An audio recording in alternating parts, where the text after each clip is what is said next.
Here now, in the presence of the candidates for academic recognition, of members of the Stony Brook Council, our SUNY trustee, faculty, administration, alumni, honored guests, and friends of the State University of New York at Stony Brook, the 52nd commencement is hereby convened.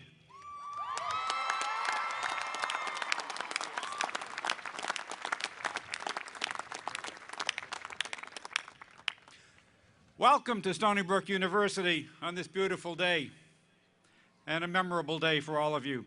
Please rise for the national anthem that will be led by Dr. Seung-Hee Lee from our Department of Music.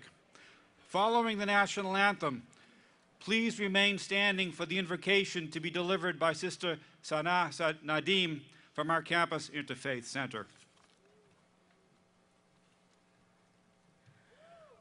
Oh, say, can you see by the dawn's early light what so proudly we hailed at the twilight's last gleaming, whose broad stripes and bright stars through the perilous fight o'er the ramparts we watched were so gallantly streaming, and the rocket's red glare, the bombs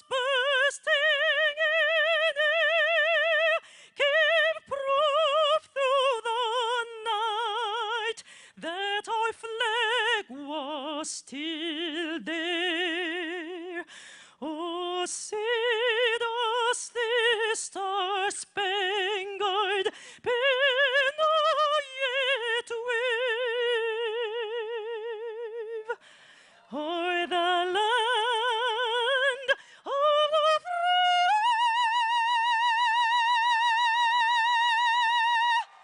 and the home of the brave.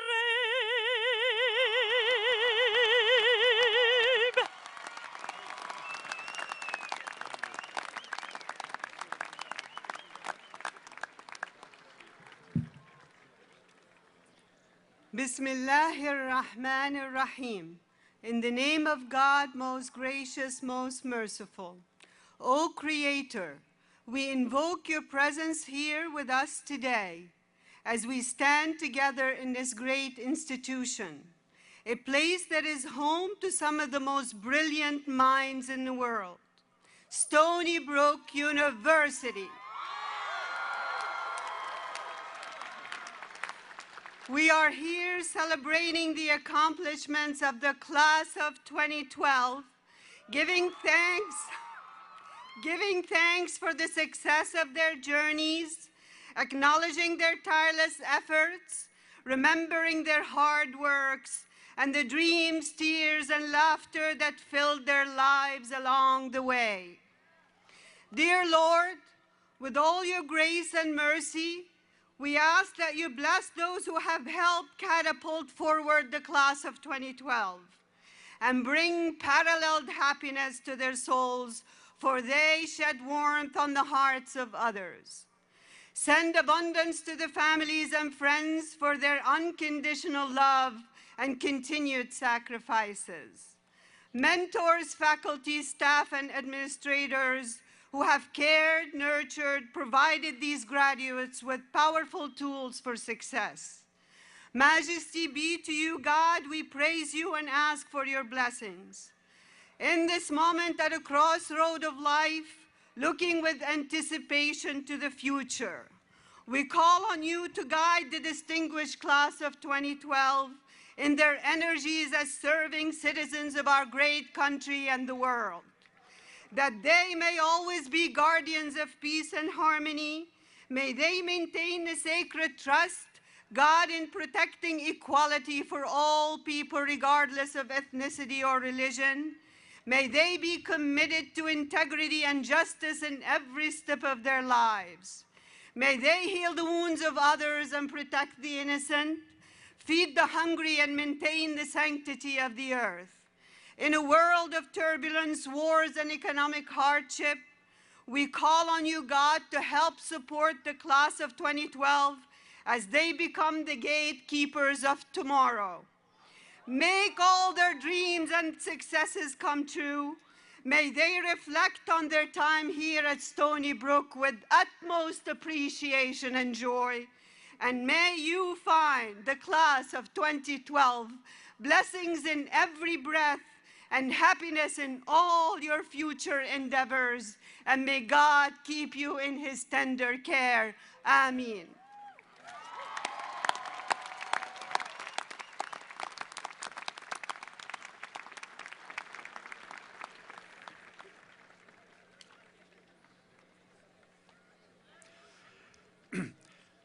I am honored to be here today. My name is Fred Walter. I'm Professor of Astronomy, and I'm President of the University Senate.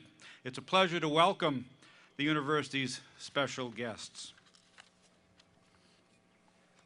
Are they supposed to sit down? Yeah. Please, everybody sit down. Yeah. Okay. So our distinguished guests, the Honorable Charles Schumer of the United States Senate.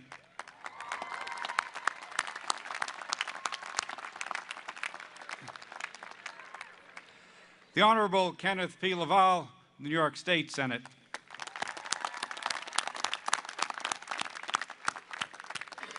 The Honorable Stephen Engelbright from the New York State Assembly.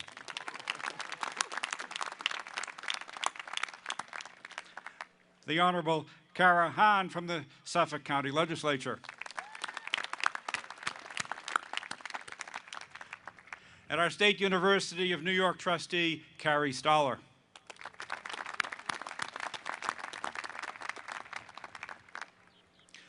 The members of the Council of the State University of New York at Stony Brook. Council Chair Kevin Law.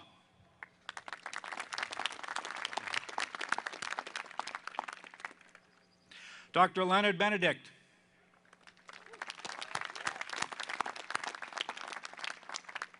John Corrado. Lou Howard.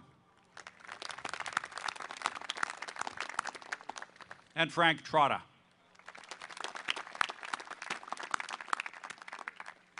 The President of the Alumni Association, Scott Middleton. The President of the Undergraduate Student Government, Mark Maloof.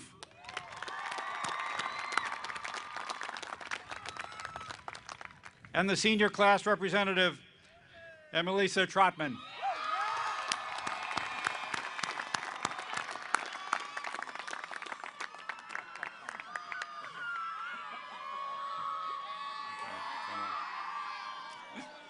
Ladies and gentlemen, the President of Stony Brook University, Dr. Samuel L. Stanley, Jr.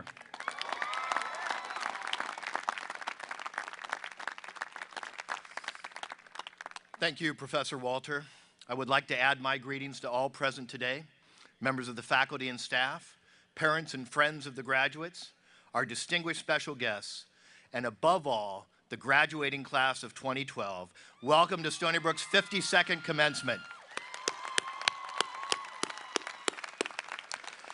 You members of the class of 2012 who are here today are now, of course, my favorites of among the nearly 6,500 students that applied to graduate from Stony Brook University.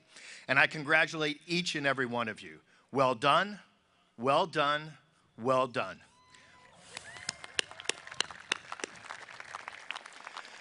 Graduating from Stony Brook University means that you've received a degree from one of the best universities in the world, one of the top 50 public universities in the United States, yeah,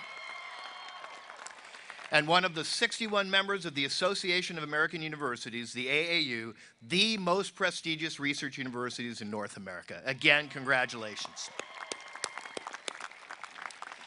This has been a great year for Stony Brook University, so you, the class of 2012, will always be associated with one of the most memorable years in our history. The remarkable $150 million gift from Jim and Marilyn Simons and the Simons Foundation that is already changing our campus in so many good ways. The SUNY 2020 legislation, which will pay tremendous benefits for the university over the next 5 years. The opening of a new campus in South Korea. The official ribbon cutting for our new Laufer Center. The establishment of new endowed professorships in art, medicine, and computer sciences. Tavis Smiley and Cornell West inspiring the campus. Yeah, that was great for those who were there. Conference championships in women's tennis, football, men's soccer, basketball, and lacrosse. And how about Wiz Khalifa at Stony Brook? I know many of you will be leaving the campus, but each of these things will benefit you in the long run because they will add greatly to the overall student experience at Stony Brook University and will drive increased excellence in teaching and research at your alma mater. And make no mistake about it, our excellence will add to the value of your degree. The better we get, the more doors will open for you. I want the value of your Stony Brook degree to increase every year, making the investment you made in Stony Brook, both of time and money, the best investment you ever made. I know when I speak for faculty and staff at Stony Brook, when I say that we are committed to excellence, committed to seeing this young university achieve greatness. You should expect nothing less. And of course, we have great expectations for you as well. After all, the success of our alumni is one of the seminal ways by which we are defined as a university. Your successes, your accomplishments, your good works are an integral part of how the world views us and a fundamental measure of our effectiveness of a university. So class of 2012, we're pulling for you, and I know you're going to make us proud. And why am I so confident? Because some of your classmates have already done some amazing things. Each year, I like to highlight just a few of the incredible graduates at Stony Brook University. I would really like to feature each and every one of you in your stories, but even at 5 minutes per student, that would significantly prolong today's ceremony. by about 8 days, I think. So instead, I'm going to focus on just 3. Yassine Eldick is Stony Brook University's first Harry S. Truman Scholar, receiving this distinguished national award for his groundbreaking work on Islamophobia among college students. Through a documentary film, scholarly work soon to be published in a distinguished law journal, and online publications, Yassine has been a voice for tolerance and understanding, a fundamental tenet of the Stony Brook community and our campus compact. Yassine, congratulations on your Truman Scholarship, and our best wishes as you begin your work at the White House. Yes, that White House. Yassine, congratulations.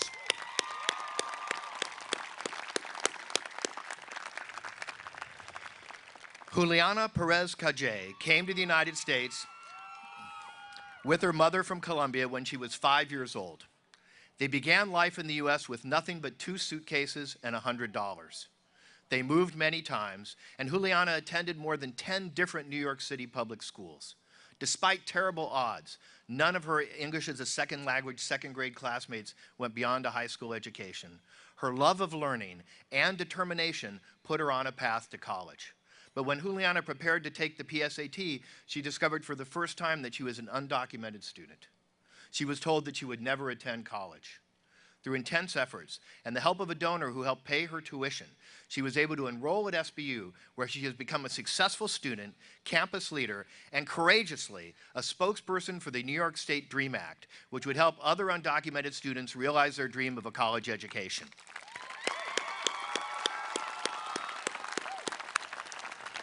Juliana, thank you for all you have done at Stony Brook University and for your courage in bringing your story to us today. Thank you again.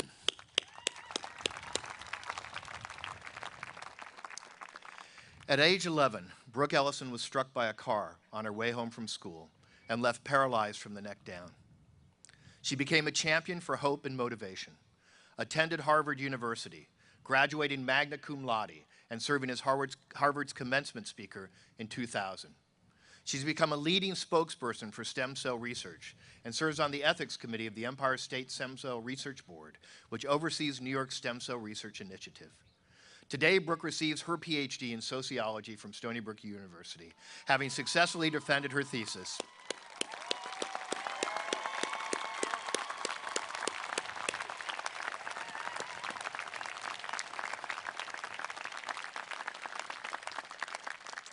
Having successfully defended her thesis, Lifelines, Stem Cell Research in a Globalized World, Brooke has said, wherever there is a condition of discouragement or inopportunity, that's where I hope to be. Brooke, you inspire us every day with your courage and unparalleled desire to have an impact on the world. Congratulations on your doctorate, and we are so grateful you're a part of the Stony Brook University community.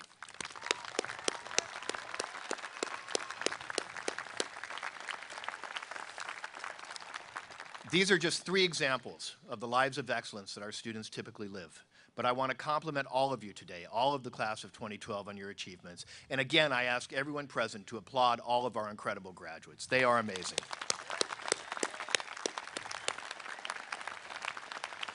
It is time to acknowledge one more group. I want to extend a special word of thanks to the parents, relatives, and friends of our graduates who have helped them in ways material and otherwise to reach the academic goals they've attained today. Please join me in thanking them.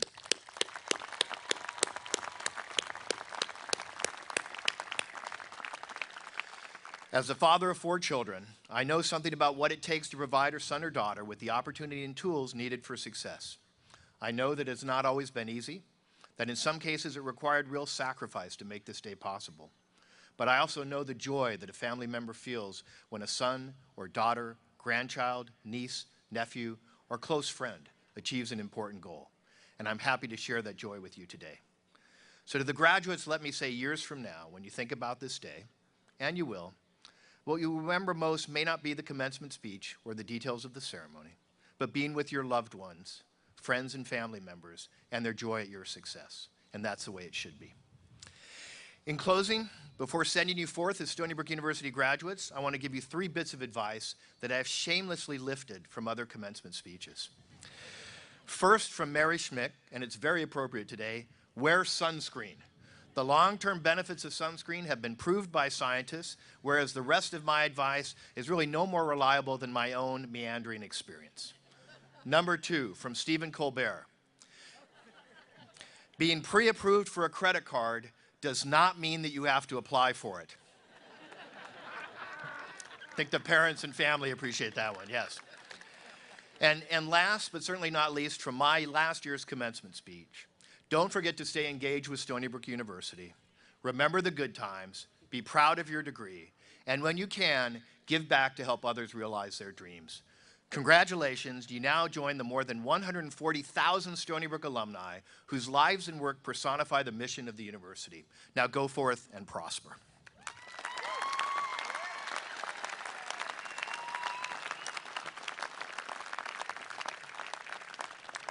It is now with a great deal of pleasure that I introduce Senator Charles Schumer. Known for his tireless work to reduce crime, increase opportunity, and expand access to affordable health care and housing, Senator Schumer has been a tireless advocate for improving access to quality education. He not only led the charge in Congress to make college tuition tax deductible, he developed a Marshall Plan for providing a series of incentives to attract the best and brightest of teachers. In his latest term, he's become a champion for the fight against crime, a tireless worker for women's rights, and continues to make improving New York's economy a top priority. A product of Brooklyn Public Schools, Senator Schumer is a graduate of Harvard College and Harvard Law School. He was elected to the New York State Assembly at the age of 23 and to Congress at the age of 29. And although his career has taken him from the New York State Assembly to the New York House of Representatives and to the United States Senate, he is known as one of America's most accessible elected officials and resides in Brooklyn with his wife Iris and their 2 daughters, Jessica and Allison. Ladies and gentlemen, our Senator Chuck Schumer. Well, thank you, Dr. Stanley. It's great to be here. First, I want to thank Dr. Stanley for the great job he does as president of Stony Brook, and all of those who make this the great institution that it is, from the full professors and Nobel Prize winners, to the adjunct teachers, to the staff, administrative, all the way to the people who keep the place clean late at night. All together as a team, you have made this one of the best institutions of higher learning, not just in New York and not just in America, but in the world. Thank you. Job well done. Now, it's my honor to address the people on the platform, the friends and families of the graduates, but most of all you, the class of 2012 Stony Brook. Congratulations to each and every one of you. First, I'd like to announce my class gift. You know, it's hard to pay for college. If you're poor, the federal government helps you out. That's a good thing. But what about the middle class? So, I wrote a law. It's on the books now, took effect 3 years ago, that said you or your parents, whoever paid for college or graduate school, can take as a full tax credit $2,500 per year of college or graduate school to help defray the cost of tuition, provided your family income is below $200,000 a year. So, for those of you who come from families who make below $200,000, make sure you take that credit. Last year, about 1/3 of all people who were entitled didn't. And if you forgot to do it in your sophomore and junior years, because it goes back 3 years, you or mom or dad can file a form with the IRS and get a refund of all 3 years is $7,500. It's a lot of money, so make sure you do it. Now, what about those of you who come from families who make above $200,000 a year? God bless you. I'd also like to say a word to the moms and dads. I know how you feel. Iris, my wife Iris and I sat where you did a few years ago and watched our daughter Jessica graduate. It was one of the greatest days of our life. And if you're like us, you think back, because it wasn't always so easy, and you think back to some of the tougher times. We remembered when we had to rush Jessica to the hospital, 8 months old. She had 106 fever. We didn't think she'd make it. Praise God, she did. Then we remembered when we put her on the kindergarten bus for the first time. She ran to the back of the bus, waved goodbye, tears streaming down her little cheeks. But at 2 o'clock, when she came back, when Iris went to pick her up, she bounded off the bus happy as could be. She said, "Mommy, I came back." When we talked to her, she had thought we were putting her on the bus and that was the end of us and she was on her way to a new family and would never see us again. Then we remembered her as a teenager, where she didn't say much to us. And when she did, we didn't understand a word she said. And then moms, dads, you see your daughters and sons get that diploma and become an adult before your very eyes. To the moms and dads, congratulations, great work. Now, to you, this great class of Stony Brook 2012. You know, you are graduating with two major advantages.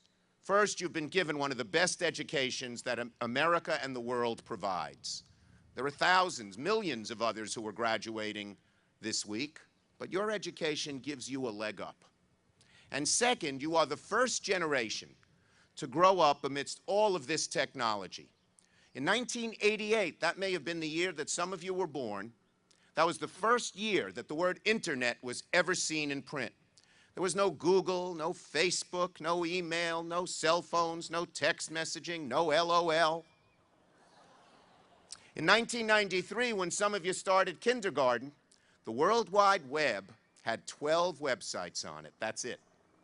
Now there are 14 billion, which shows you the speed with which our world is changing technologically. Now your teachers, your parents, me, the older generation, we try to get used to this technology. But it's not that easy for us. But you, it's in your bones. You were born into it. Technology is to your generation like water is to a fish. You've been swimming in it your whole lives. And so the fact that you've gotten this great education, and the fact that you are really the first generation to really understand and live with this technology means something. It means that now is the time, if there ever was one, to figure out what your dream is. And reach high for it, even if it seems remote. Then reach deep down inside yourself. See what you're made of. See if you can achieve that dream. My advice to the class of 2012 is very simple. Go for it. Now, sometimes you'll make the wrong choice, but if my experience is any indication, you'll pick yourself up, dust yourself off, and move forward. But if you make the right choice, with a lot of hard work, a little luck, and some prayer, your life will be enriched forever. Now, I learned these things myself. When I was seated at graduation from college a while back, as you are seated today, I learned that I had won a scholarship to travel all around the world, all expenses paid for a whole year. For me, it was the opportunity of a lifetime. I had never been out of the country before. But at the same time, I had met a girl, and I fell in love. Aww. Well, I had to decide. Do I go around the world for a year on the all-expense-paid scholarship? Yeah. Or do I stay home with the girl? The class, Mr. President, is divided. I stayed home with the girl. Nope, don't clap yet. The story unfolds. That summer, she went on a short vacation, and I went to the airport to meet her on her return. As soon as she got off the plane, I saw by the look on her face, something was wrong. She dumped me by Labor Day. There I was, no scholarship, no trip around the world, no girl. I said to myself, what a loser you are. You are never going to make anything of yourself. And in fact, didn't know what to do with myself. I stayed in my house, moped around for months, feeling sorry for myself. But somehow I picked myself up, dusted myself off, and moved forward. And a few years later, I found myself seated at graduation once again, this time from law school. But on the way home from law school, I told Mom and Dad I wasn't going to join the fancy law firm like we had planned. I told them I loved politics. My dream was to run for public office, even though the chance of winning was remote. Well, my parents were shocked. My mother was particularly disappointed. You see, they had struggled to send me to college and law school. The law firm was paying $400 a week. That was more money in those days than my family had ever seen. My dad was an exterminator. He didn't go to college. But you know what? My dream was to run for office. And so, that fall, at the age of 23, I ran for the New York State Assembly, and I had 3 opponents. There was the party machine candidate, there was a neighborhood activist, and then there was my mother, who was telling all her friends not to vote for me. so I'd get this dumb idea of being a politician, as she said, out of your big, thick head. Well, class of 2012, a few years earlier, I didn't get that girl. But that November, I won the election. So, to this great class of 2012, go for it. And when you have doubts, and we all have doubts, that's the human condition, they stay with you at every age, maybe you'll remember a few lines from this poem by Rudyard Kipling. He wrote it to his son over 130 years ago, but it's relevant to every son and every daughter of this great class of 2012 Stony Brook today. If you can dream and not make dreams your master, if you can think and not make thoughts your aim, if you can meet with triumph and disaster and treat those two impostors just the same, if you can bear to hear the truth you've spoken, twisted by knaves to make a trap for fools, or watch the things you gave your life to broken and stoop and build them up with worn-out tools, if you can make one heap of all your winnings and risk it on a turn of pitch and toss and lose and start again at your beginnings and never breathe a word about your loss, if you can force your heart and nerve and sinew to serve your turn long after they are gone, and so hold on when there is nothing in you except the will which says to them, hold on. If you can talk with crowds and keep your virtue, or walk with kings but not lose the common touch, if neither foes nor loving friends can hurt you, if all count with you but none too much, if you can fill the unforgiving minute with 60 seconds worth of distance run, yours is the earth and everything that's in it, and which is more, you'll be a man, my son. He wrote it to his son over 130 years ago. It's relevant today, this afternoon, to this great class, to every son and daughter of this great class, Stony Brook 2012. To the class of 2012, congratulations. Good luck. Godspeed. And don't forget, go for it. Thanks, President Stanley. Keep up the good work. Sorry I'll miss your speech, Glenn.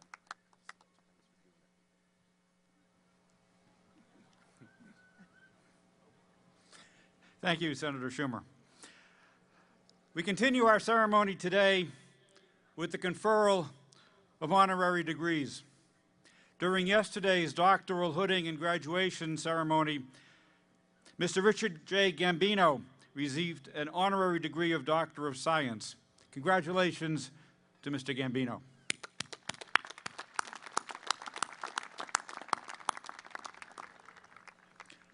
The following individuals have distinguished themselves by their contributions to their fields, to society, and to the university. We are honored with the opportunity to recognize their achievements. Conferring honorary degrees on behalf of the State University of New York, our State University of New York trustee, Carrie Stoller, President Samuel L. Stanley, Jr., and Provost Dennis Asanas.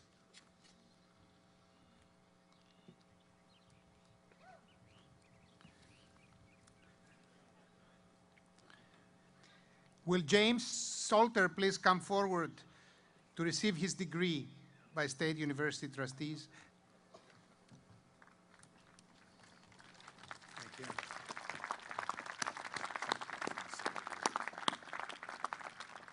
As a literary star, elected to the prestigious American Academy of Arts and Letters, your passion for reading and writing has made you an extraordinary exemplar for those who wish to write.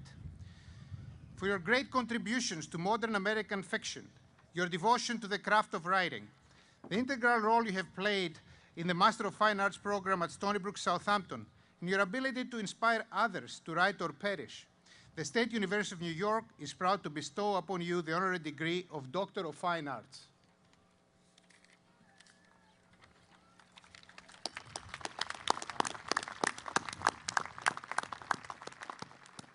By virtue of the authority vested in me by the State University Board of Trustees, the faculty of the State University of New York concurring, I confer upon you an honorary degree, honoris causa, and invest upon you with all the rights and privileges pertaining thereto.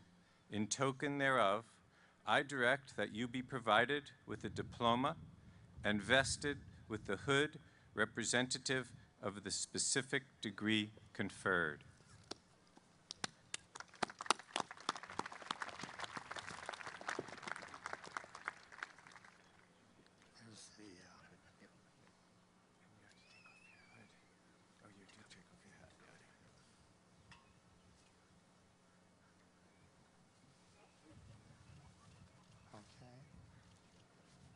Thank you very much. Really, thank you. Thank you. Thank you.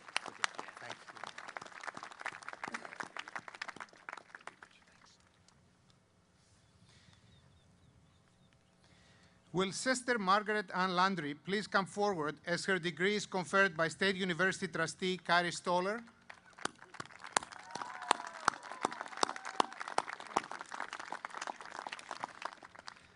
Sister Margaret Ann, from your missionary work in Africa to your devotion to the Sisters' Council of the Archdiocese of New York and your dedication to the National Academy Advising Association, your efforts have fostered countless opportunities for others. During your years as chaplain at the Interfaith Center at Stony Brook University, your contributions reached far beyond your title and department.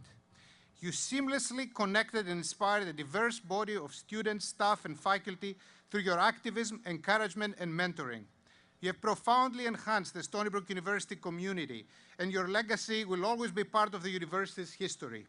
For your lifelong commitment to advocating for education and philanthropic endeavors, while serving others in the spirit of your faith, and an indelible print you have left upon all who have crossed your path, the State University of New York is proud to bestow upon you the honorary degree of Doctor of Humane Letters.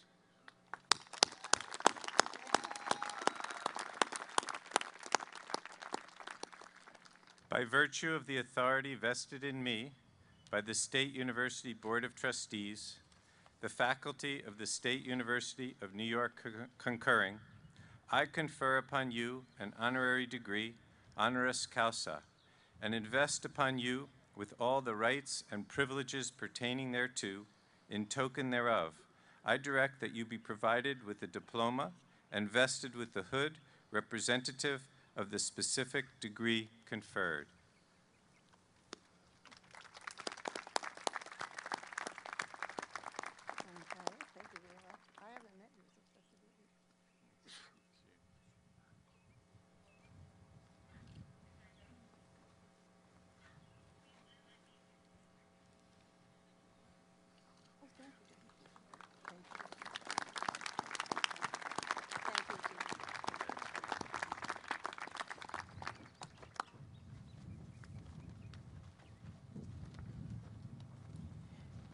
President Stanley, Provost Asanis, Chair of the Stony Brook Council Kevin Law, and SUNY trustee Kari Stoller. Thank you for making such memorable days like this possible, and deep gratitude for bestowing on me this outstanding honor of Doctor of Humane Letters. I wish to extend my congratulations also to my colleagues Glenn Dubin, Richard Gambino, and James Salter for also receiving this special honor. A very sincere thank you to Associate Vice President for Student Affairs, Dr. Gerald Stein, for nominating me. And special congratulations to the graduates of the class of 2012.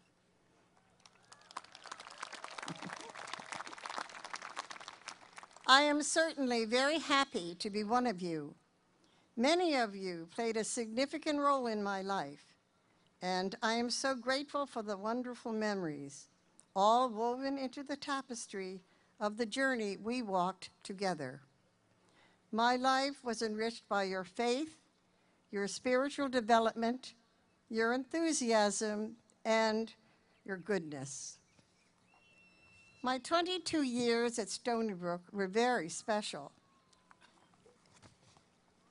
It was an incredible honor and privilege to be here during tremendous growth and development, and national and international acclaim.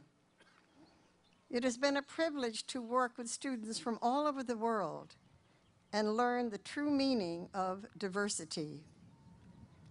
It has been an exciting time when our athletic department earned Division I status and our athletes excelled and continue to do so. And our outstanding marching band became a reality. For me, I would like to say in the words of the psalmist, "This is the day the Lord has made. Let us be glad and rejoice." I am glad and I rejoice and I am exceedingly grateful. Stony Brook University will always have a very special place in my heart and in my thoughts and in my prayers. Thank you.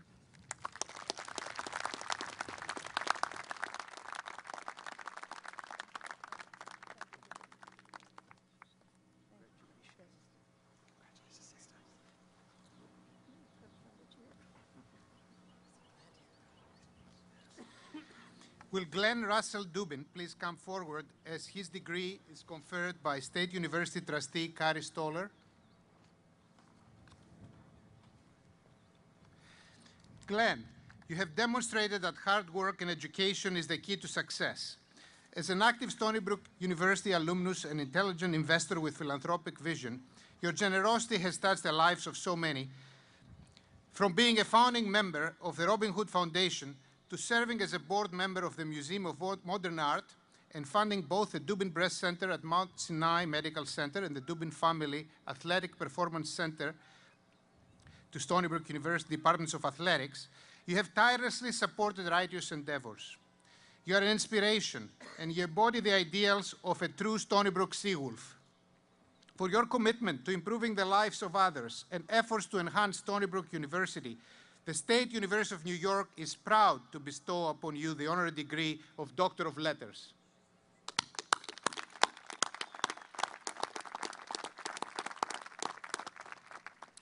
By virtue of the authority vested in me by the State University Board of Trustees, the faculty of the State University of New York concurring, I confer upon you an honorary degree, honoris causa, and invest upon you with all the rights and privileges pertaining thereto. In token thereof, I direct that you be provided with the diploma and vested with the hood representative of the specific degree conferred.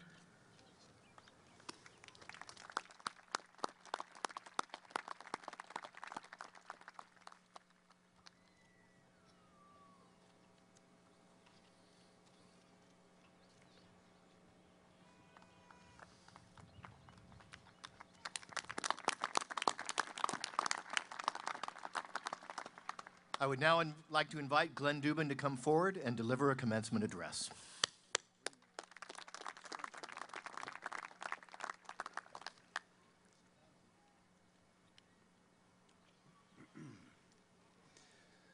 President Stanley, members of the Board of Trustees of the State University of New York, and my friend, Athletic Director Jim Fiore, it's a great honor for me to be back at Stony Brook and receive this Doctorate of Letters. And for those classmates and professors who remember me here from the late 1970s, I'm sure it's equally a great surprise.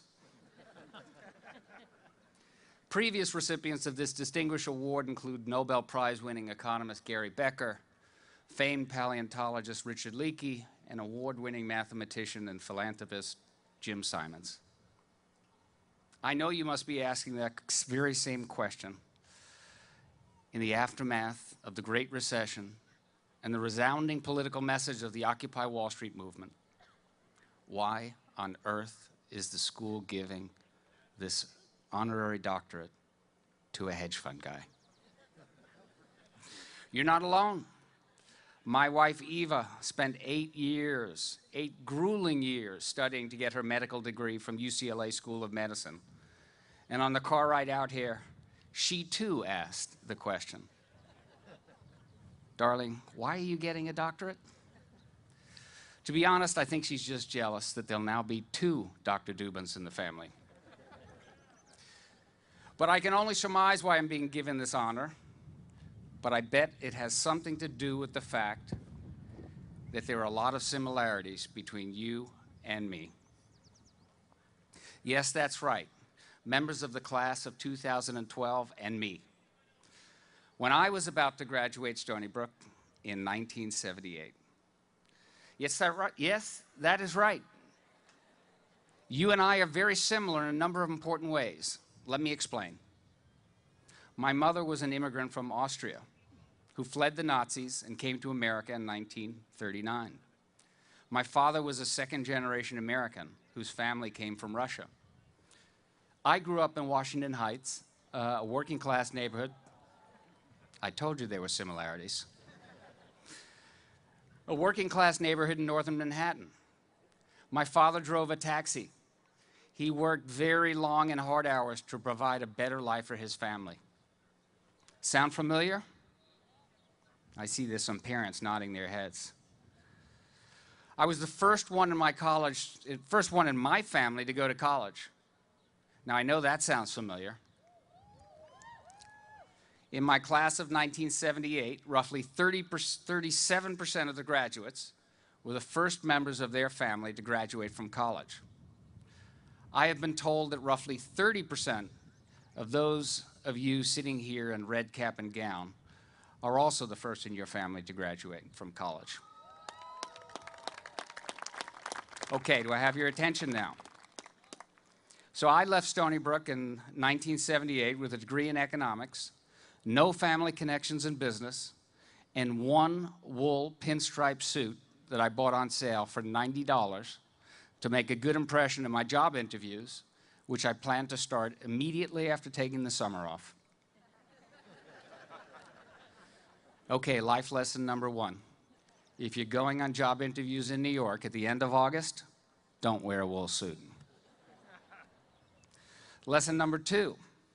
I was sure that I wanted to work on Wall Street, so I made a list of Wall Street companies where I could get an interview. There were 30 firms back then. Now, after 3 decades of mergers, acquisitions, and bankruptcies, there wouldn't be more than 5 firms on that list. Remember, 30 firms on my list. After 2 months of pounding the pavement and grueling interviews, I was 0 for 29.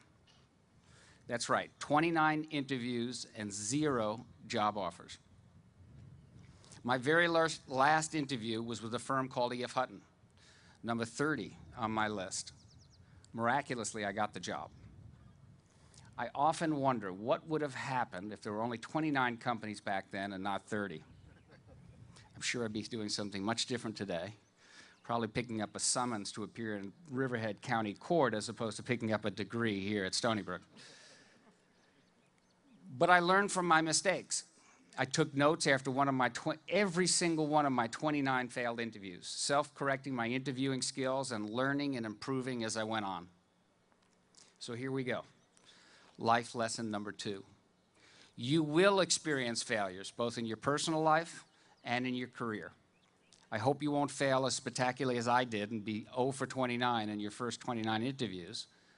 But some failures in life are absolutely inevitable. Work through them. And most importantly, learn from those mistakes. When I started at E.F. Hutton as a retail broker, I set out to build a book of business or client relationships. So I would smile and dial all day long pitching investment products.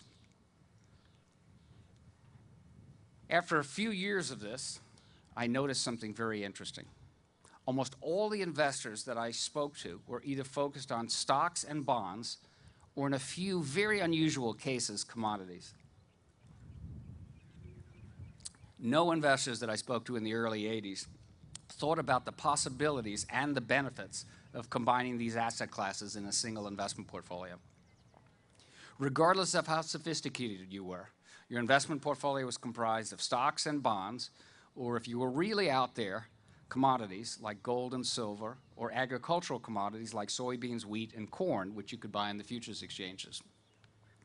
The idea of combining them was unheard of back then. One day, reading through an investment journal, I came across a reference. in an academic paper that had been written by a Harvard professor by the name of John Lintner. Now let me stop right here for a moment and point something out. Although I am recounting an absolutely true story, and I did read about Professor Lintner in a Harvard investment journal, I don't want you to get the idea that I spent a good deal of my time back then reading through academic journals.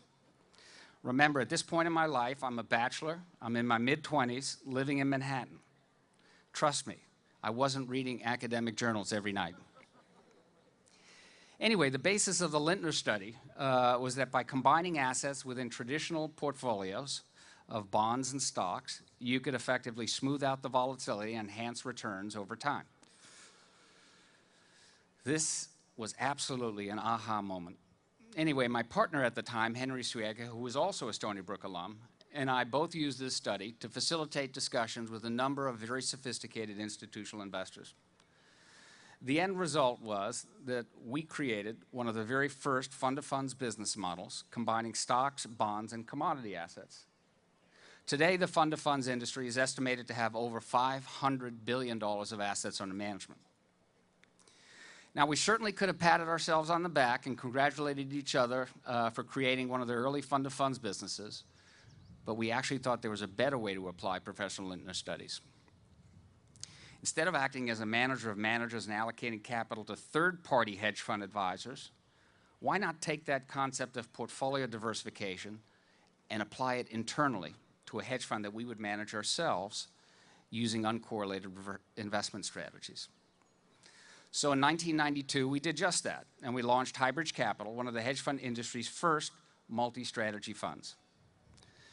Now I'm going to fast forward 20 years and simply tell you that Highbridge has grown from a small multi-strategy hedge fund in 1992 into a $30 billion alternative asset management institution today with offices in New York, London, Hong Kong, and Sao Paulo. The purpose of me describing this journey is not to boast about the success of the company I co-founded 20 years ago, but rather to point out a very important ingredient that's been a vital part of its success: adaptation. If you go into the dictionary and look up adaptation, it reads, quote, "a change in structure, function, or form that improves the chances of survival and success within a given environment." So whether you're talking about plants, animals, or hedge fund businesses, survival depends on adapting to an ever-changing environment. All right, that's lesson number 3. Regardless of whether your goal is to become a teacher, a doctor, an engineer, or a business person, to be successful long-term, to be at the top of your game, you must constantly evolve and adapt to your surroundings. There's one constant in life: things will change. So I would like to conclude with a few thoughts. Everyone is dealt a hand of cards at birth. With them come possibilities, risks, and responsibilities. What you do with those cards is up to each of you. The sum of your choices, however, equals how you will live your lives. I challenge all of the graduates in the class of 2012 to play the cards you have been dealt to the very best of your abilities. You're graduating from a great academic institution into a world of opportunity. That's right, a world of opportunity. Don't be discouraged when looking at the economic headlines showing that the national unemployment rate is 8% or that the economy is growing at a meager 2% a year. When I graduated from Stony Brook in 1978, the economic environment was so bad, economists created something called the Misery Index. That's right, the Misery Index. It was an index that added up the unemployment rate and the inflation rate. The Misery Index back then in 1978 was at its high point because we were in a period of economic stagflation. Low growth, high unemployment, high inflation. I promise you, not a healthy combination. In spite of this, think of the extraordinary advances and opportunities that have been seen over the last 30 years in medicine, finance, engineering, science, and telecommunications. In medicine, we've eradicated smallpox. We have had major advances in fighting cancer and the treatment of heart disease. Biotechnologies have successfully mapped the human genome. The list goes on. In finance, in spite of going through numerous recessions, market crashes, and most recently a full-blown financial crisis, the Dow Jones Industrial Average has gone from 800 in 1979 to over 12,000 today. Perhaps the biggest breakthroughs have been in technology and communication. We've gone from analog to digital. We have the internet, we have Google, we have Microsoft, we have Apple, smartphones, and iPads. The breakthroughs over the last 30 years have been nothing short of transformational. Yes, those are the opportunities of my generation, but without question, you will have yours as well. So class of 2012, make the very best of those opportunities, and good luck.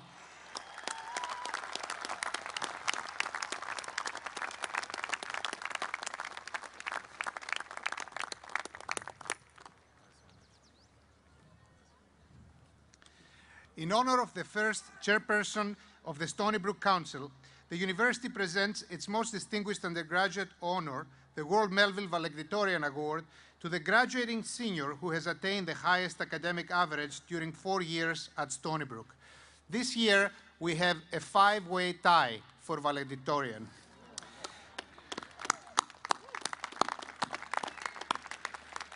Will the class of 2012's World Melville valedictorians please come forward so I can introduce you to our crowd? Sean Fitzgerald, dual major in environmental studies and marine vertebrate biology and a student in the Honors College.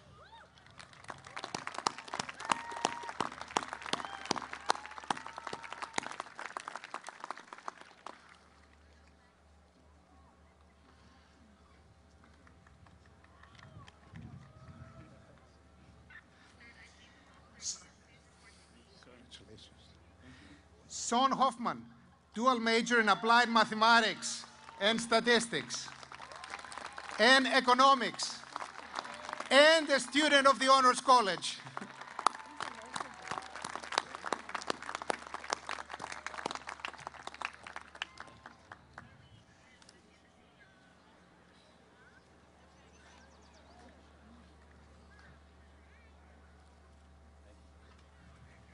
Congratulations.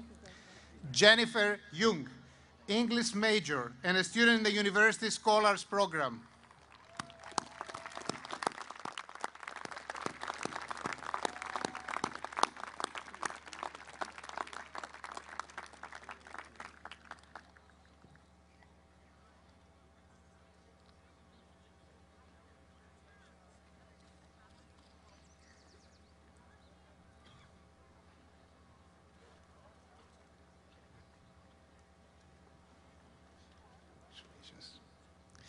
Muntazim Muket,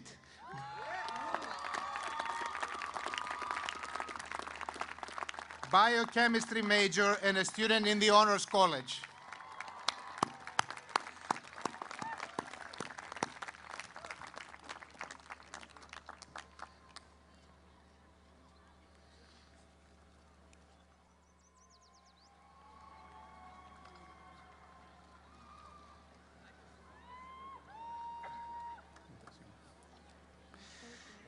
And the fifth one is Michelle Vesio.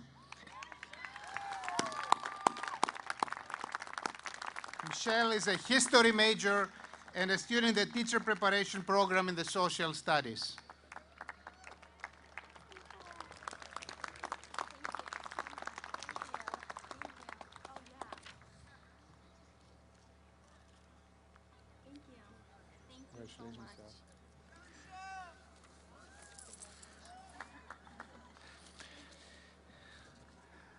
The H. Lee Dennison Award, named in honor of Suffolk County's first chief executive, is presented by the university to the graduating senior or seniors who enter Stony Brook as a transfer student, complete at least 60 credits of letter grade work at Stony Brook, and attain the highest academic average in that work. Will the following students please come forward? Andrew Jacobs, Cinema and Cultural Studies major.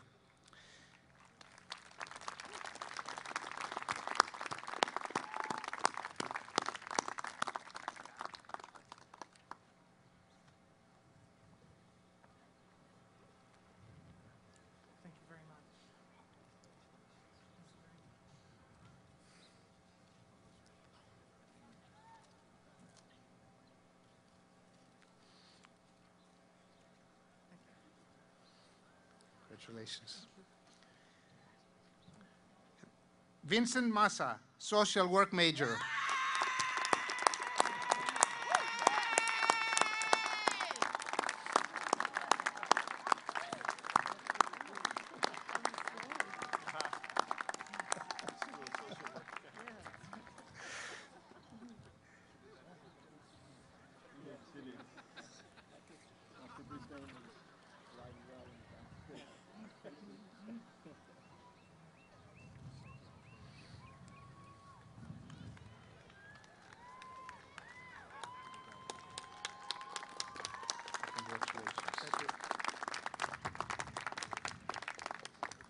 And the third one is Xin-Yu Wang, business management major.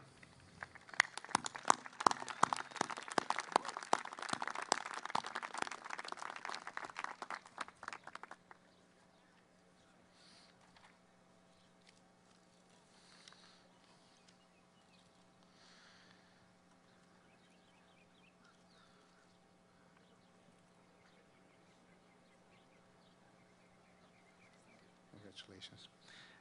As the Provost of the University, I'm deeply honored to congratulate these outstanding graduates and wish them well as they take their Stony Brook experiences to the next level in their professional careers.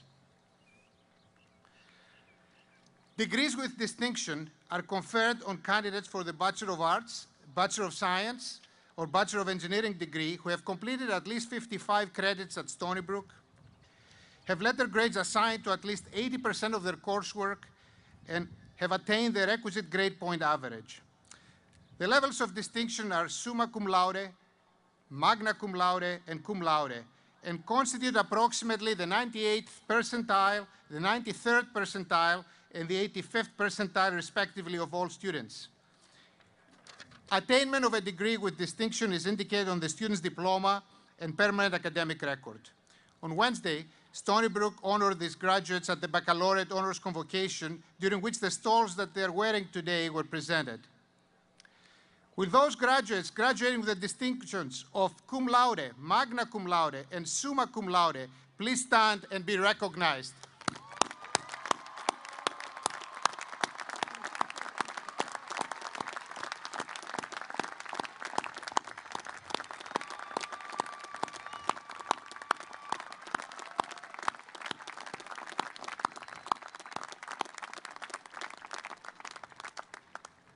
Congratulations to all of you. Given the rigor of the Stony Brook curriculum, what you've accomplished is truly amazing.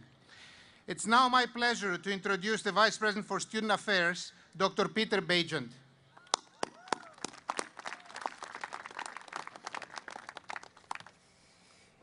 Each year, the class speaker is selected from a pool of submitted speeches provided through the annual Senior Speaker Competition.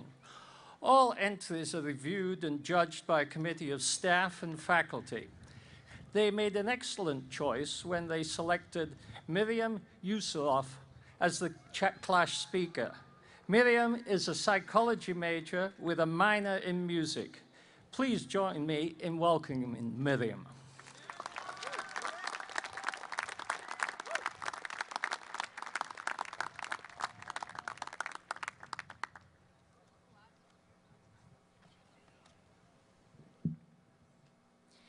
Good morning, faculty, staff, family, friends, and most importantly, the graduating class of 2012.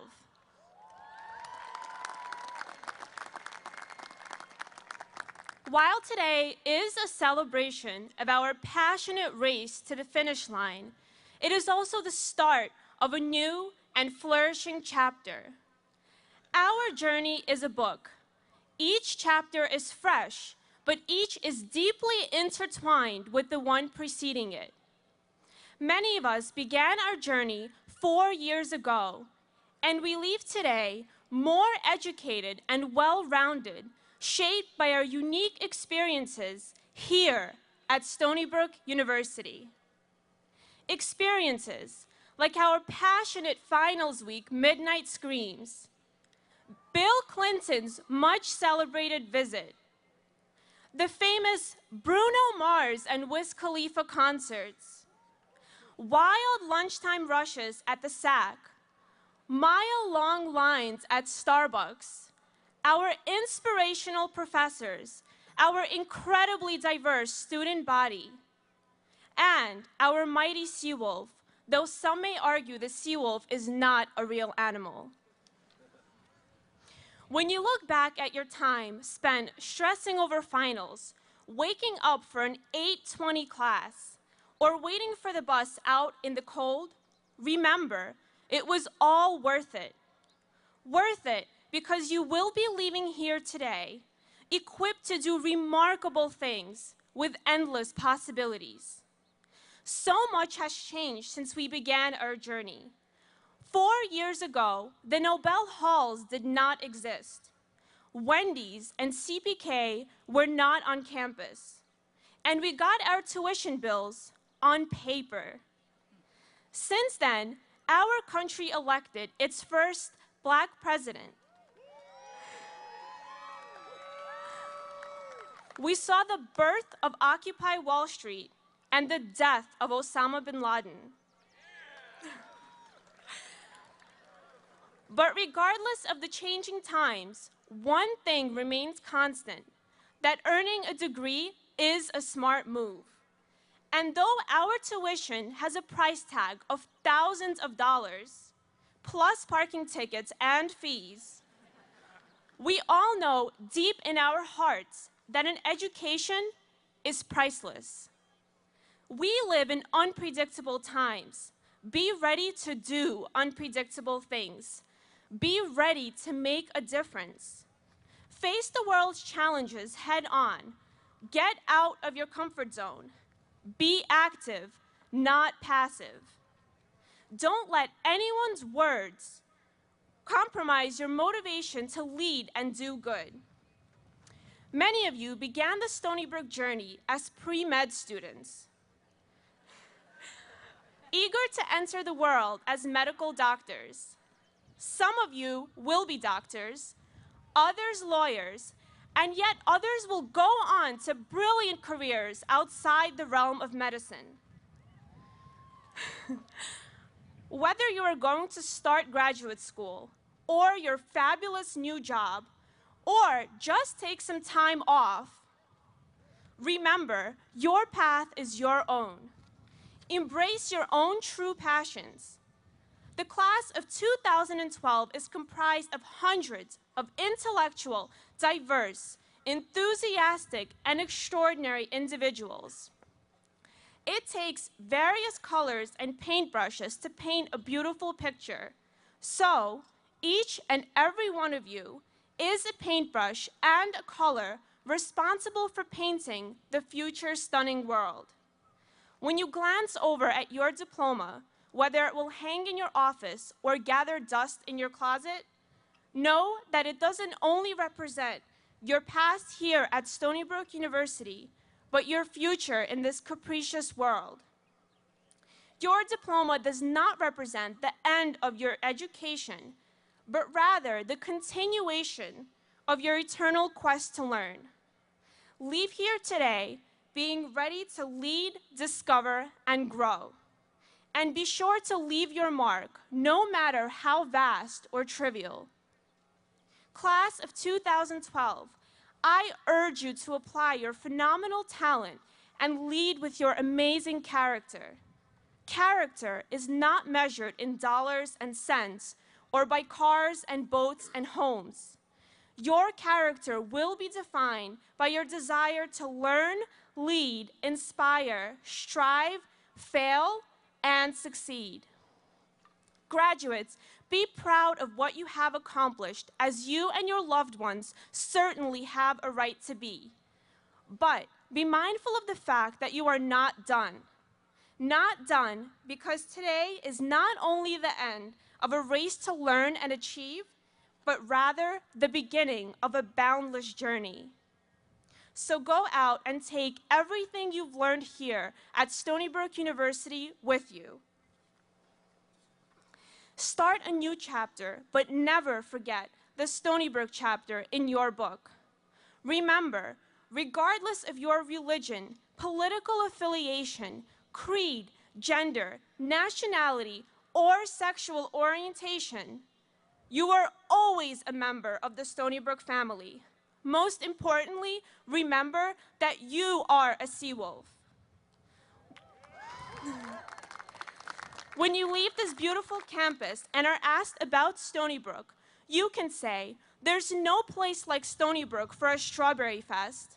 There's no place like Stony Brook for an earth stock. There's certainly no place like Stony Brook for a Roth Pond regatta. And most certainly, nowhere else in the world can you be a Seawolf. You are leaving here today, but may your spirit always be here at Stony Brook. May the Seawolf always be your mascot.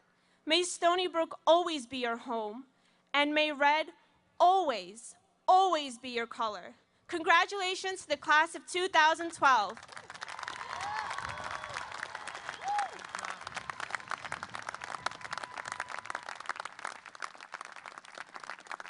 Thank you, Miriam, for your inspiring remarks.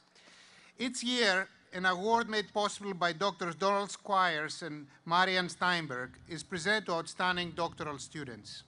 Selection is based upon the quality of the dissertation and its research base, the student's contribution to the university, or the student's ability to overcome personal or social handicaps. At this time, I would like to announce the recipients of the President's Award to distinguished doctoral students and invite those present to the stage. I would also like to extend the invitation to their advisors, who will hood the graduates in the presence of this assembly. Charles Tabor, Interim Dean of the Graduate School, will join the advisors and present the recipients with a special certificate. Will these recipients please come forward to the stage with their advisors as their names are called? Trent Balius, from the Department of Applied Math and Statistics, and Robert Rizzo.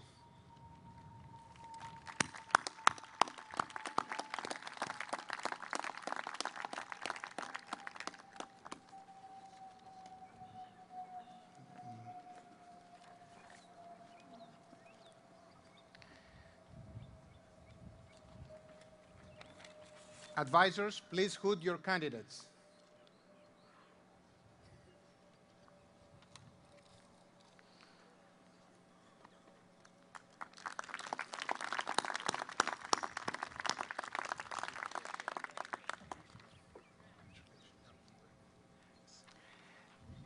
Abid Gadi from the Department of Physics and Astronomy, and Martin Rozek, the advisor.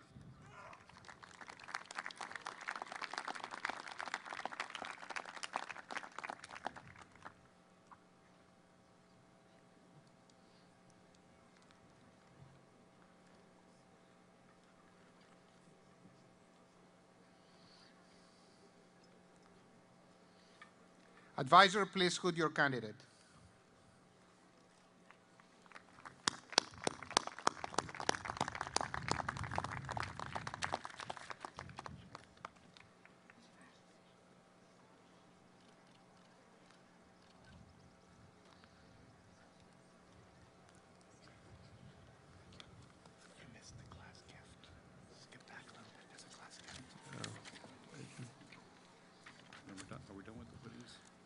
Class gift, I didn't see. We have to go back to the senior class award. Okay, you skip this. You need to do it. Okay, all right, we'll do that now. Yeah, you need to do it. Okay.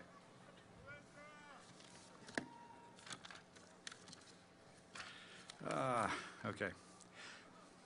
I'd like to invite President Stanley to come up and join Senior Class Representative Emelisa Trotman at the podium.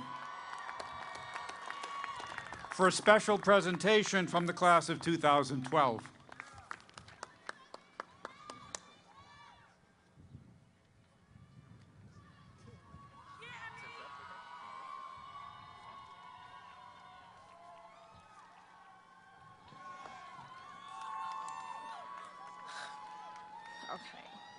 Good afternoon, President Stanley, esteemed platform members, faculty, parents, family, friends, fellow graduates, to my sorors of Delta Sigma Theta Sorority Incorporated, to my EOP class of 2008, to my beautiful family up there. I love you guys. If it wasn't for you, I wouldn't be here today. And to all my fellow graduates, hello. I'm excited to talk to you today about the successful 2011-2012 Student Giving Campaign, developed by the class representatives and the Office of the Dean of Students in the 2004-2005 academic year. The Student Giving Campaign is a program that allows students to give back and show their support to Stony Brook. Over the years, the money raised through the Student Giving Campaign has helped to advance student scholarship, enhance student life, and restore communities.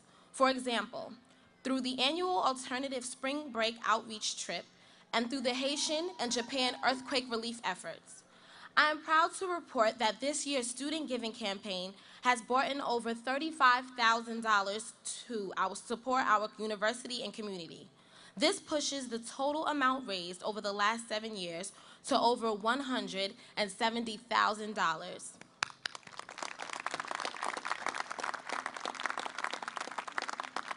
As contributors to the campaign, we are not only helping to leave our mark here at Stony Brook, but are demonstrating our citizenship to the world and taking the first step in becoming active, loyal alumni.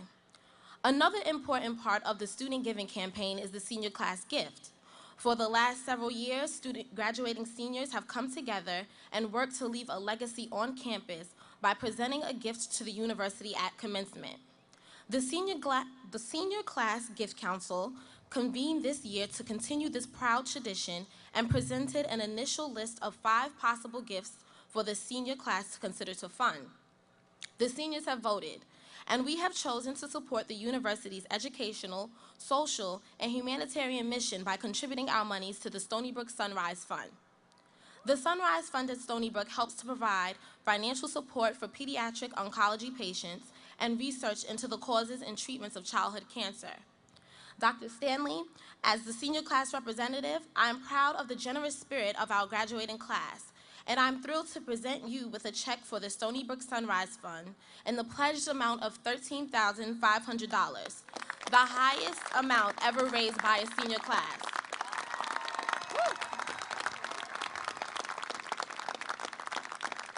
We hope that our contribution will allow us to leave a living legacy at the university and beyond.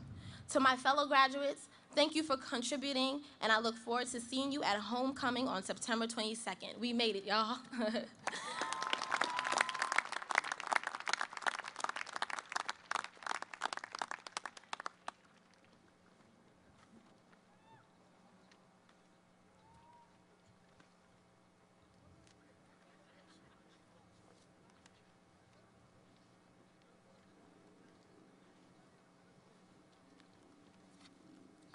Master's and bachelor's degree candidates are acknowledged during department, college, and school convocations held prior to and following this ceremony.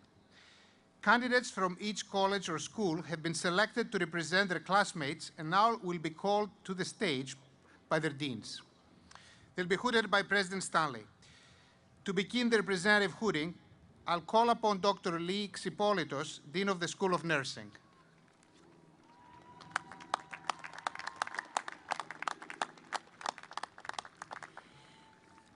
Will the candidates for the Bachelor of Science and Master of Science degrees in the School of Nursing please stand?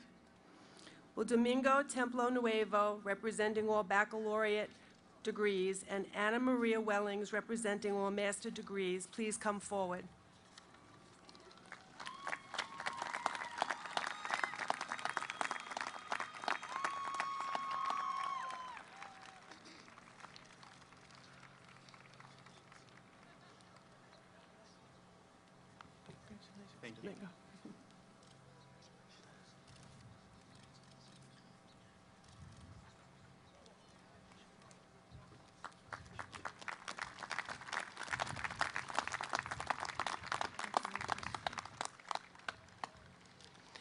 candidates representing the School of Nursing may now be seated. It's my pleasure to introduce the Dean of the School of Social Welfare, Dr. Francis Brisbane.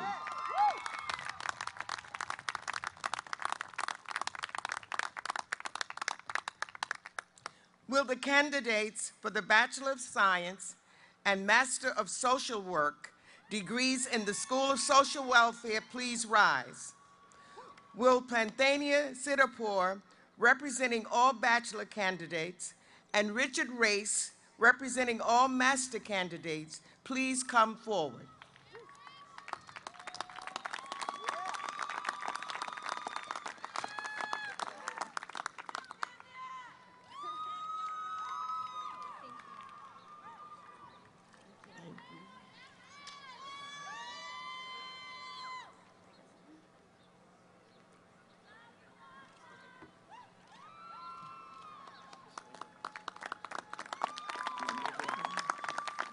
Thank you.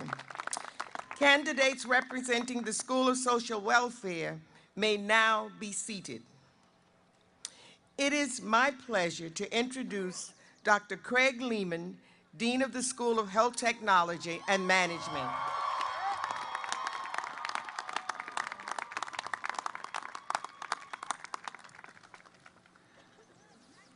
Will the candidates for the Bachelor of Science and the Master of Science degree in the School of Health Technology and Management please rise?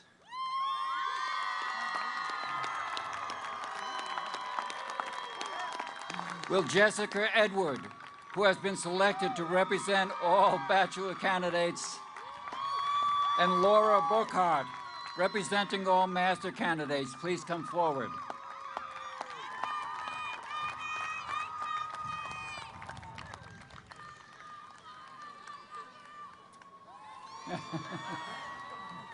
Thank you so much.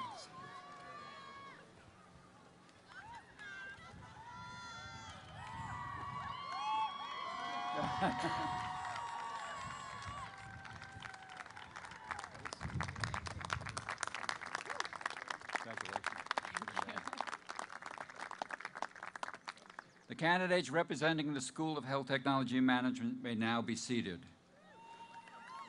It is now my pleasure to introduce Dr. Paul Edelson, Dean of the School of Professional Development and Continuing Studies.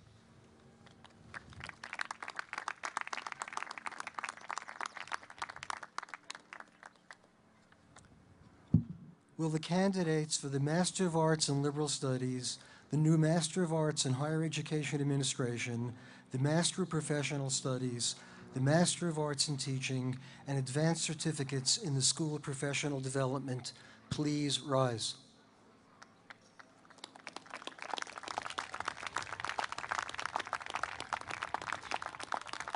It's my honor to present Berengaria O'Brien, selected to represent all candidates from the School of Professional Development.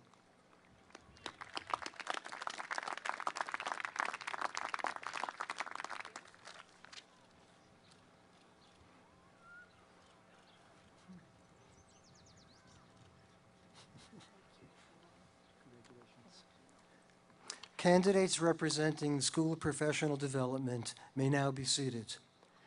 It is now my pleasure to introduce Dr. Minghua Zhang, my friend and colleague, Dean of the School of Marine and Atmospheric Sciences.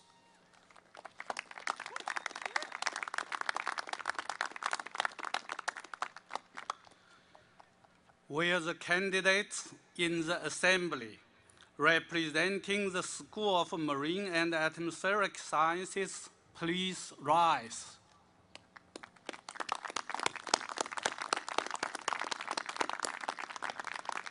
We are Sean Fitzgerald, who has been selected to represent all Bachelor of Science, and Angela Donner, who has been selected to represent all Master of Science candidates. Please come forward.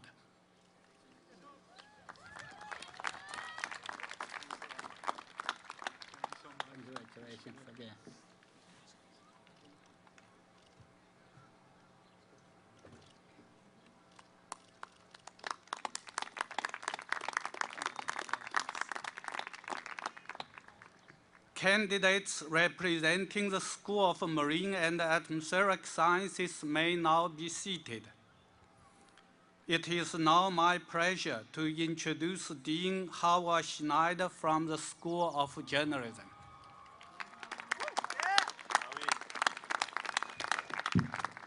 Thank you. I am very proud to ask the candidates for Bachelor of Arts degrees from the School of Journalism to now rise.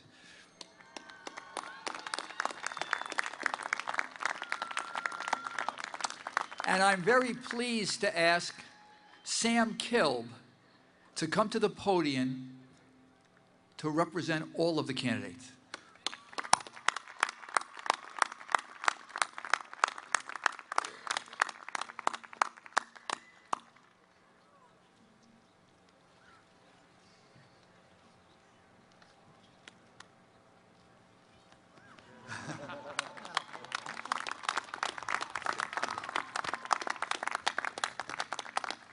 Candidates from the School of Journalism may now be seated. And I would like to introduce, it's my pleasure to introduce Dr. Martin Schoonen, the director of our Sustainability Studies program.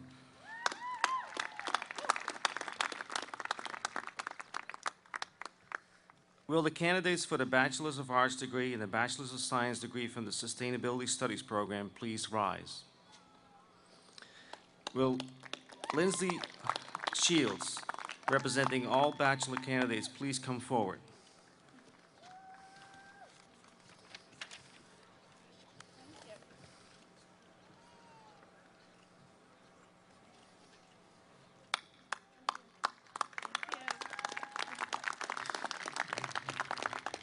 Candidates from the Sustainability Studies program may now be seated. It's now my pleasure to introduce my colleague, Dr. Manuel London, Dean of the College of Business.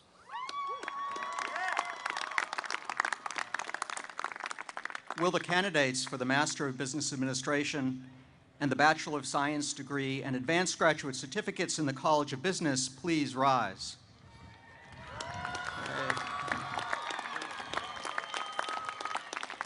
I have the honor to present Sinyu Wong, representing bachelor's candidates, and Jeff Stith, representing master's candidates.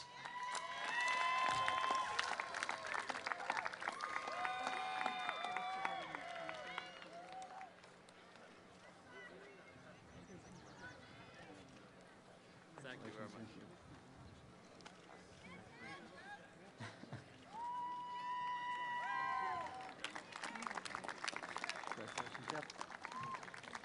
Candidates representing the College of Business may now be seated.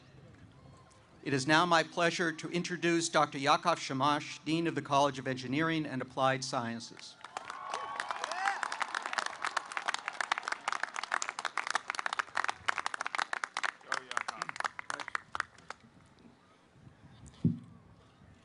Will the candidates for the Master of Science degree, the Bachelor of Engineering degree, the Bachelor of Science degree, and advanced graduate certificates in the College of Engineering and Applied Sciences please rise?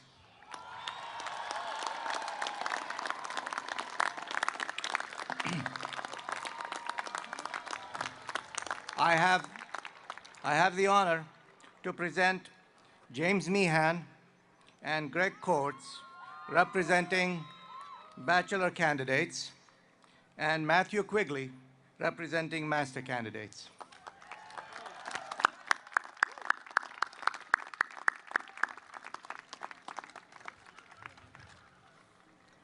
Thank you.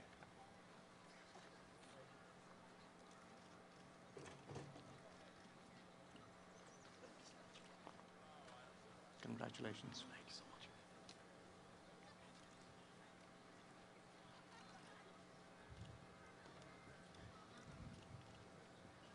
Congratulations.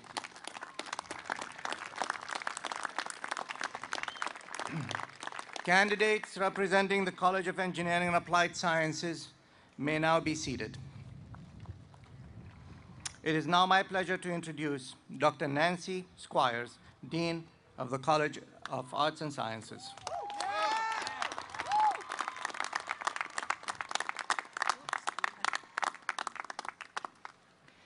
Will the candidates for the Master of Music, Master of Science, Master of Fine Arts, Master of Arts degrees, Advanced Certificates, the Bachelor of Science, and the Bachelor of Arts degrees in the College of Arts and Sciences please stand?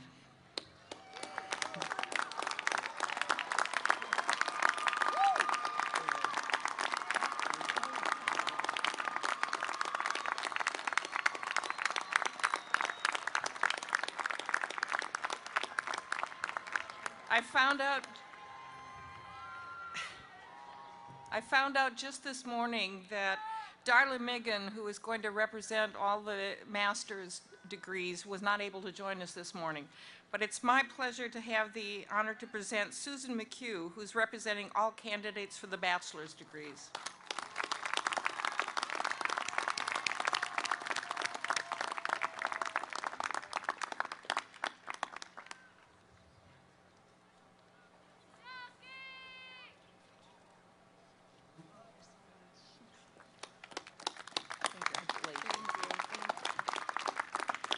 Candidates representing the College of Arts and Sciences may now be seated.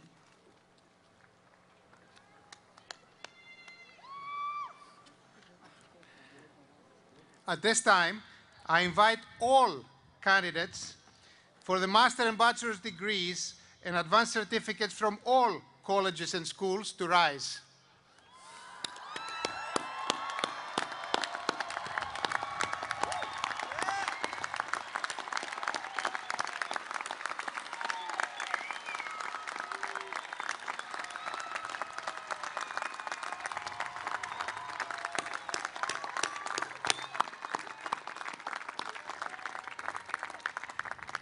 President Stanley, I have the honor to present to you these graduates from the best class in the history of Stony Brook University.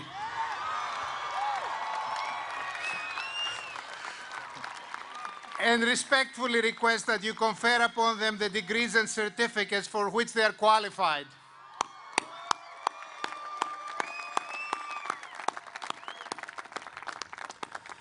By the authority vested in me by the Board of Trustees, and upon recommendation of the faculty, I confer upon all of you who have completed the respective requirements the degrees of Master of Arts, Master of Fine Arts, Master of Science, Master of Music, Master of Social Welfare, Master of Arts in Liberal Studies, Master of Professional Studies, Master of Arts in Teaching, Master of Business Administration,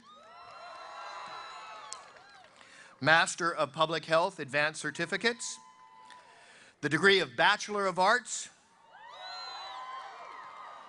Bachelor of Science, and the degree of Bachelor of Engineering, with all of the rights, privileges, and responsibilities thereto. Congratulations.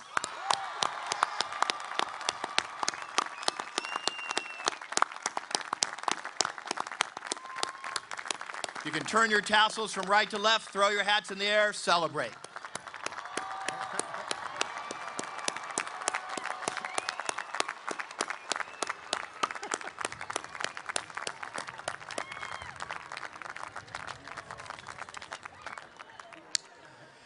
And now I think while you're standing, I want to take the time to thank those very special people in the audience. I would like all family members to stand and be recognized for their effort in making this day a reality for all of our Stony Brook University graduates.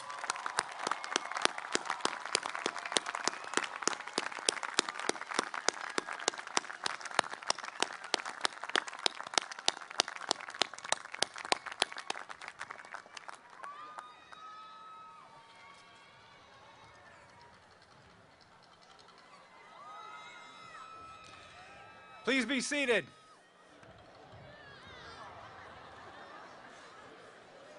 We're not done yet.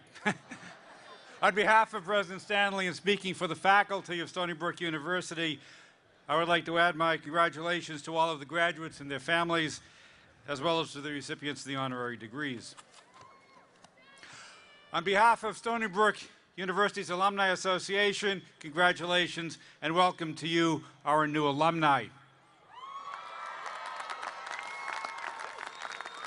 And you all know what that means.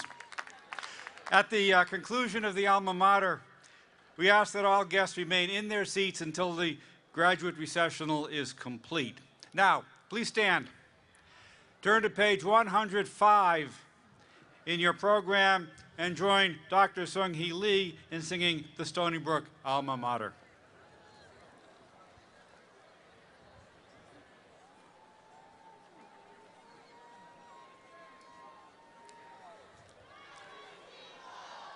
Sandy shore meeting the northern sea, ancient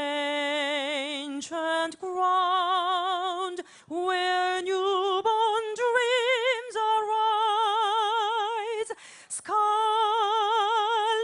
gray under azure skies, the morning of a lifetime lies in Stony Brook.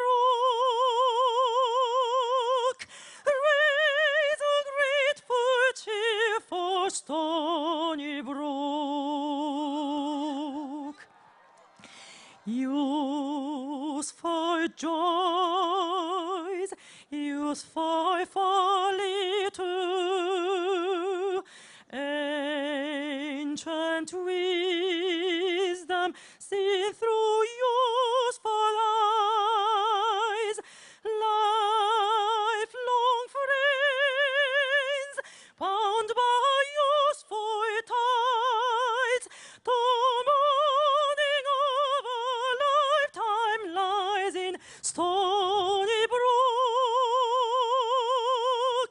Raise a grateful cheer for Stony Brook.